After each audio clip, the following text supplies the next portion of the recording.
Pooh Shiesty update. I'm going to play the clip. The clip puts to bed any idea that Pooh is cooked. You're going to hear Big30's lawyer talking about Gucci's plans on testifying. For good measure, the reporter from a respected news outlet out in Texas saying the FBI hasn't exactly heard from Gucci. Check this out. Interesting thing that we've seen in the last couple of days is that Gucci Mane has come out publicly and said that he's not cooperating with the government. Welcome to True Breakdowns, hosted by Trey.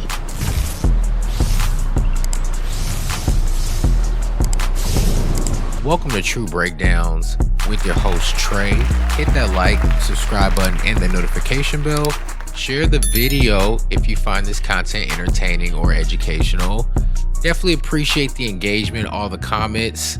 I try to give my 2 cents where I think it's needed and I can add value to your comment, but if I can't add value, I'll just like it and thank you for your engagement. Now, what we have is an update on the Pooh Shiesty alleged robbery of Gucci Mane, where he forced Gucci to sign a release of contract under duress. Now, all this is alleged, and as we start to learn more about this case, we start to learn that the feds evidence that they've discovered is weak, and that a lot of assumptions were made based on weak surveillance that was captured. So now the feds are relying on witness testimony. Some of the witnesses there were businessmen and some were direct employees and contractors of Gucci Mane, but we do have statements from Big30's attorney that Gucci Mane will not be cooperating with the federal agents. Pooh Shiesty update. I'm going to play the clip. The clip puts to bed any idea that Pooh is cooked. You're going to hear Big30's lawyer talking about Gucci's plans on testifying. For good measure, the reporter from a respected news outlet out in Texas saying the FBI hasn't exactly heard from Gucci. Check this out. Interesting thing that we've seen in the last couple of days is that Gucci Mane has come out publicly and said that he's not cooperating with the government. And it is worth noting that last week we did hear from an FBI agent who said that he had not heard from Gucci Mane either. He also noted that there were no working video cameras inside this recording studio at the time of this incident. Darcy. If Gucci does not testify, the question of is Pooh cooked comes down to 2 paragraphs in the complaint plus 1 picture. I'll show them to you and walk you through it. What's very interesting about the picture is this is not like what you might imagine the recording studio looks like, with a couch, a bunch of buttons and boards, a glass plate, and then boom, the recording area directly in front of you. It looks like the recording area is somewhat off to the side, completely enclosed.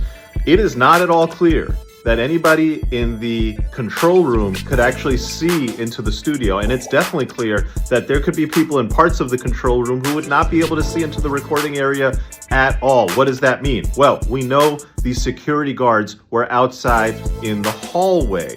And we know that the only people who were in the control room were the business people. Gucci is inside the recording studio. When you read paragraph 21 and you read paragraph 22, it's funky. It doesn't exactly make a lot of sense. So if you read it, I want you to follow along.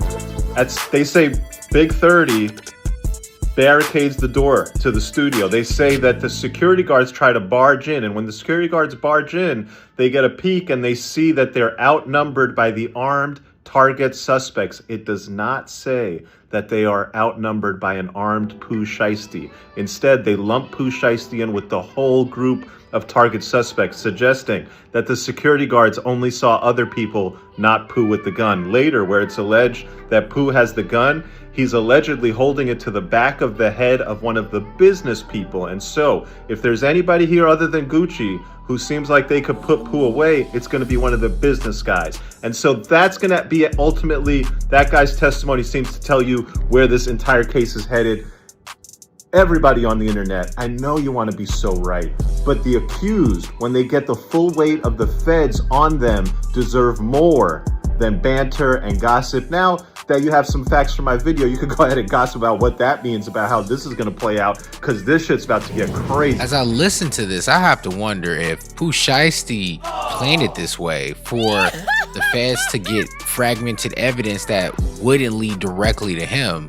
I mean, sure, it sounded abrasive, it sounded knuckleheaded, but from what the feds found, it's not enough to to implicate him, and it's going to rely on witness testimony.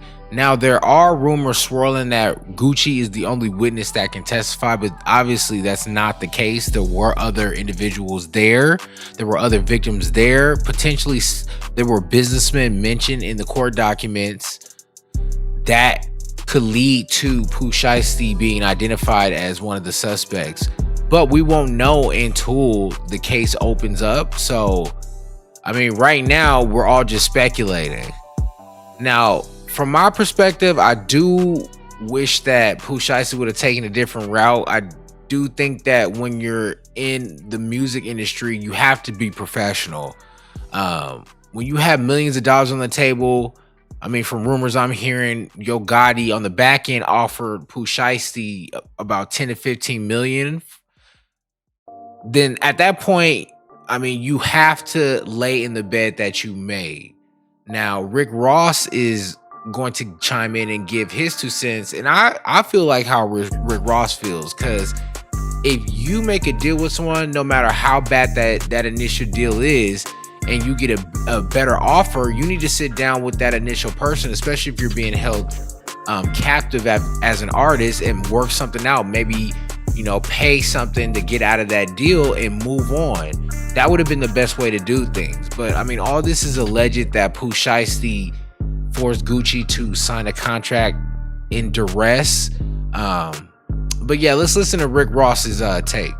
My DM Rose, what you think or how you feel about the Guwap Pooh Shiesty situation? I don't like it for either side. You know what I'm talking about? Guwap most definitely didn't deserve that, and I don't want to see this for the little homie Pooh Shiesty, but this is when niggas got to be educated and understand. In business, you got to negotiate, my nigga. You got to negotiate. If you were signed for $100K and now you got 10 M's on the table, it's time to negotiate. This is how we do this. Boom, boom, boom, boom, boom, boom. Everybody win. Let's go. That's how I got to go, my nigga. You can't muscle your way out of no shit in no business. It don't go that way.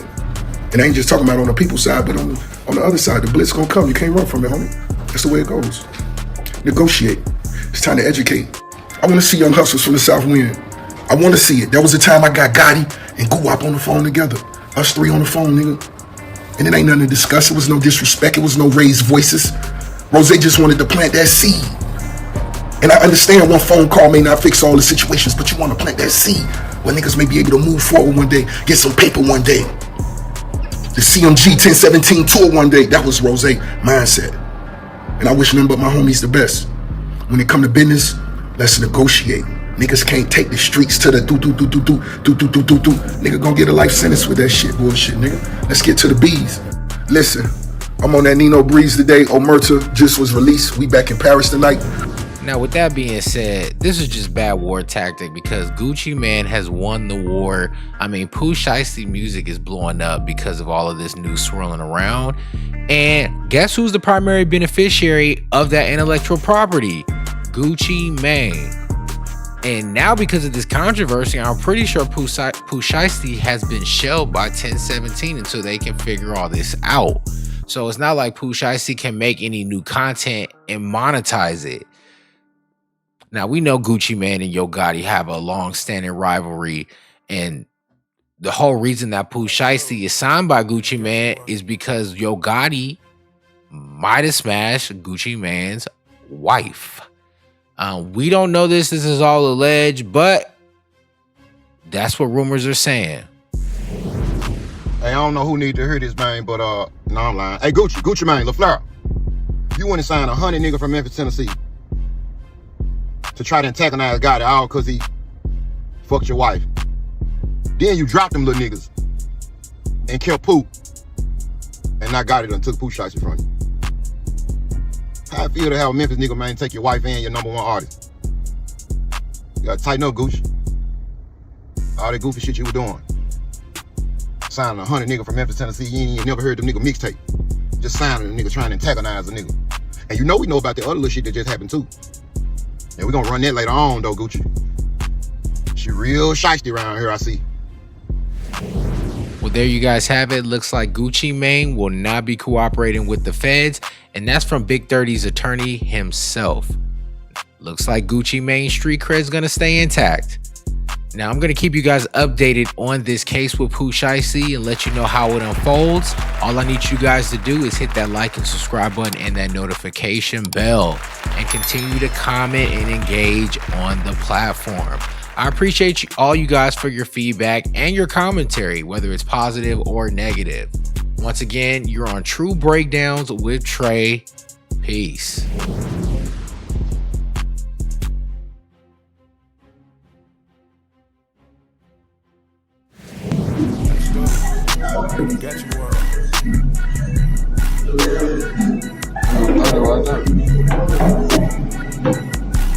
Told y'all, Pooh Shiesty, ain't nobody lying about no shit like that.